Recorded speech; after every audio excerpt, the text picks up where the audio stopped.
So what is difference between rheumatism and gout?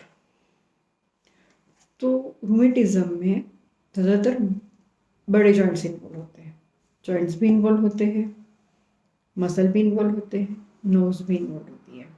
वहाँ पे वो जॉइंट इतना स्वेल्ड हो जाता है जिसको आर्थराइटिस हम कहते हैं, inflammation of joints.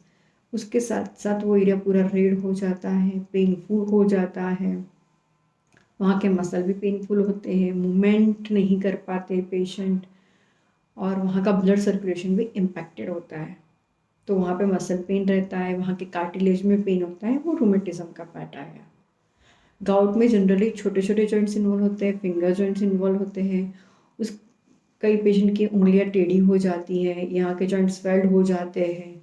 Big toe है तो बिग टो का जॉइंट ऐसे स्वेल्ड होके डिफॉर्मिटी हो जाती है, बाहर निकल आते हैं जॉइंट्स, क्योंकि वहाँ पे यूरिक एसिड क्रिस्टल जम जाते हैं। यहाँ पे भी यूरिक एसिड क्रिस्टल जम जाते हैं। और हमें अगर रियल डिफ्रेंशिएशन चाहिए तो डायग्नोसिस के थ्रू कर सकते हैं। रूमेटिज्म में आर ए फैक्टर, आप अगर ब्लड टेस्ट कराओ तो आर ए फैक्टर पॉजिटिव आता है, बहुत ज़्यादा बढ़ा हुआ आता है। यूरिक एसिड में गाउट में यूरिक एसिड बढ़ा हुआ आता है, 6 से ज़्यादा 7-8 तक आता है। तो हमें होम्योपैथी में भी क्या करना है, यूरिक एसिड कंट्रोल करने की मेडिसिन भी देनी है, आर ए फैक्टर कंट्रोल करने की भी मेडिसिन देनी है। ठीक है, ये हमारा डायग्नोसिस पार्ट आ गया। और किस तरह से मैनेजमेंट करना है कि ये लैब रिपोर्ट करवानी भी है, उसका भी मैनेजमेंट करना है, और होम्योपैथिक अप्रोच भी करना है। अप्रोच कैसे करोगे आप? होम्योपैथी में बहुत सारी मेडिसिन है, ब्रायोनिया, रस्टॉक्स, रूटा, लेडमपाल, वेलेरिना, हाइपरिकम, फॉर्मिका रूफा, कॉल्चिकम, कोलोसिन, कॉस्टिकम, इतनी सारी मेडिसिन है। अब हर एक का डिफ्रेंशिएशन डिटेल में देखने जाएंगे तो बहुत लंबा हो जाएगा, पर एक बेसिक थिंग याद रखो कि अगर हम कोई भी मेडिसिन हम देख रहे हैं होम्योपैथी में, लाइक आर्निका है, रस्टॉक्स है, जो कॉमन मेडिसिन है, वो क्यों दी जाती है? क्योंकि उसके जो सिम्टम्स हैं कि जहाँ पे स्वेलिंग है, जहाँ पे मसल पेन है, जहाँ पे चेंज ऑफ वेदर एग्रावेशन दे रहा है, जहाँ पे मूवमेंट एग्रावेशन दे रही है, जो आप बेसिक जानते हो कि ज़्यादा मूवमेंट करने से ब्रायोनिया पेशेंट को ज़्यादा प्रॉब्लम होता है, तो ब्रायोनिया दी जाती हैं। जब वेदर बहुत क्लाउडी होता है तो रस्टॉक्स दी जाती है। अगर बहुत एथलेट होते हैं, बहुत काम करके थक गए हैं, मसल स्प्रेड आउट हो गए, तो आर्निका दी जाती है। अगर स्प्रेन हो गया है, वहाँ का कार्टिलेज खींच रहा है, टेंडन खींच रहा है, तो रूटा दी जाती है। वहाँ की नर्व्स में ब्लड सर्कुलेशन नहीं हो रहा है, नर्व्स दब रही है, साइटिका जैसा पेन हो रहा है, कहीं पे नर्व्स दब रही है, तो हाइपरिकम दी जाती है। सारे जॉइंट में कहीं ना कहीं पेन रहता है, आज यहाँ पे, आज यहाँ पे, यहाँ पे पल्सटिला भी दी जाती है। ये सब तो ही है, पर हमारी बेसिक लाइन ऑफ ट्रीटमेंट क्या होगी? बेसिक लाइन ऑफ ट्रीटमेंट ये होनी चाहिए कि यूरिक एसिड बढ़ा हुआ है तो यूरिक एसिड को कंट्रोल करने वाली मेडिसिन भी है, एसिड बेंजोइक।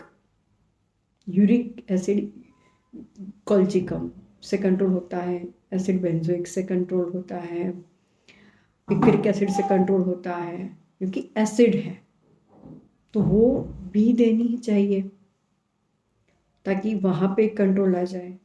मसल पेन हो रहा है तो एक मसल पेन की पेन किलर नहीं देनी है, किस चीज़ से मसल पेन हो रहा है। अगर वहाँ पे ब्लड सर्कुलेशन नहीं हो रहा है तो ब्लड सर्कुलेशन होने वाली मेडिसिन देनी चाहिए। अगर नर्व्स दब रही है तो नर्व्स को रिलीज करने वाली मेडिसिन देनी चाहिए। ठीक है, और एक मेडिसिन हमेशा ऐड करनी चाहिए जो पेशेंट को हेड टू फुट, जिस तरह से हमारा होम्योपैथी में दिया गया है पॉलीक्रेस्ट मेडिसिन, जिसमें सारे सिम्टम्स आ जाते हैं, उसका नेचर, उसकी थर्स्ट, उसका पर्स्पिरेशन, उसकी स्लीप, उसका सराउंडिंग, उसके अकॉर्डिंग जो बन रहा है, और पेशेंट उस टाइम पे क्या सोच रहा है, वो पेशेंट आपके पास क्यों आया, इतना सब जगह पे घूम के आया है और उसकी एक्सपेक्टेशन क्या है, तो वो सब आता है उसका नेचर, उसके अकॉर्डिंग भी एक मेडिसिन देनी चाहिए। तो आप अगर एक या दो में ओनली वन मेडिसिन से नहीं पर 2 या 3 मेडिसिन से भी अगर ट्रीट कर रहे हो तो आपको 100% रिजल्ट मिलेगा।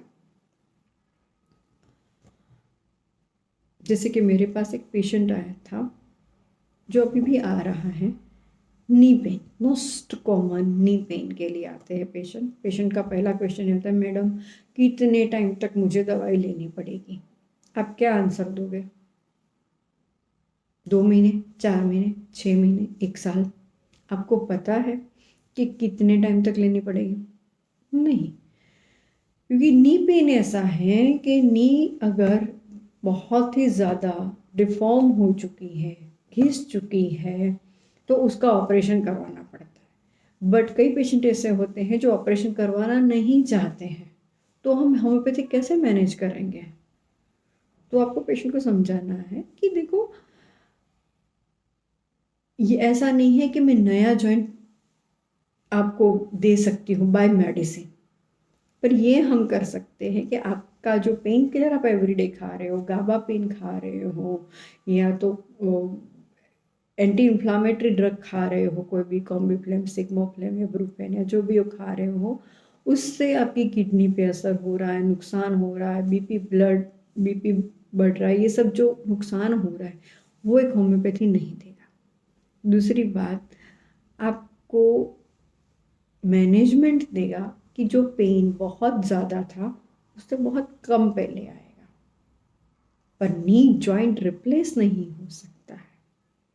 ठीक है, अगर बनियन हो रहा है तो बनियन रिप्लेस हो जाता है बाय मेडिसिन, वो टोटल ही वहाँ से चला जाता है। यूरिक एसिड कंट्रोल में आ जाए तो नॉर्मल टो हो जाता है, उसके उंगलियाँ ऐसी टेढ़ी है तो एटलीस्ट थोड़ी सी नॉर्मल हो जाएगी और वो काम कर पाएंगे।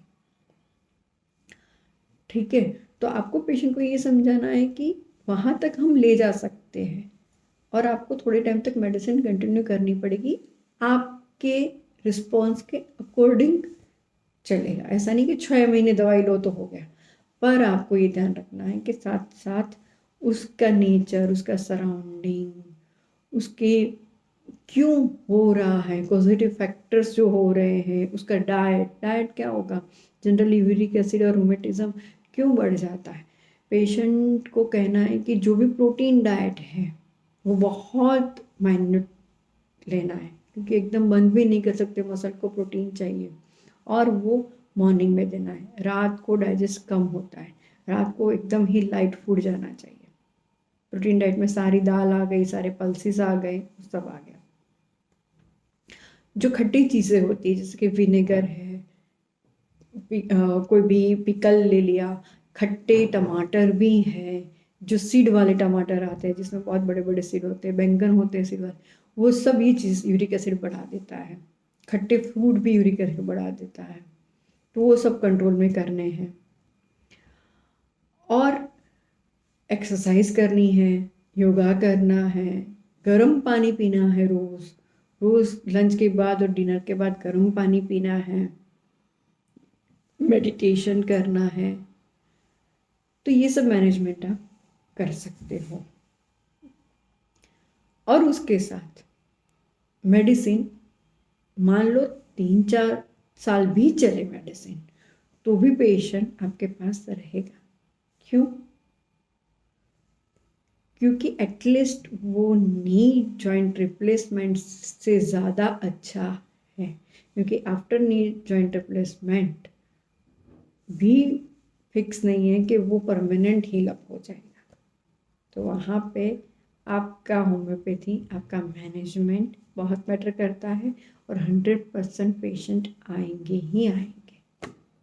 मेरे पास बहुत सारे पेशेंट हैं जिनकी ट्रीटमेंट 2-2 साल तक चलती है, शांति से आते हैं, दवाई लेते रहते हैं विदाउट एनी साइड इफ़ेक्ट, खुश होते हैं कि मैडम अब मैं शांति से अपना एवरीडे का काम कर पा रही हूँ, मुझे कोई प्रॉब्लम नहीं हो रहा है। हाँ, कभी कभी कोई पेन बढ़ जाता है, आज शादी में गई थी, वहाँ पे बहुत नाची तो मेरे पेन बढ़ गया, तो आज मुझे मेडिसिन दे दो आप वो वाली, या कुछ ऐसी दे दो, बूस्टर डोज दे दो कि जैसे मेरा तुरंत ही ठीक हो जाए।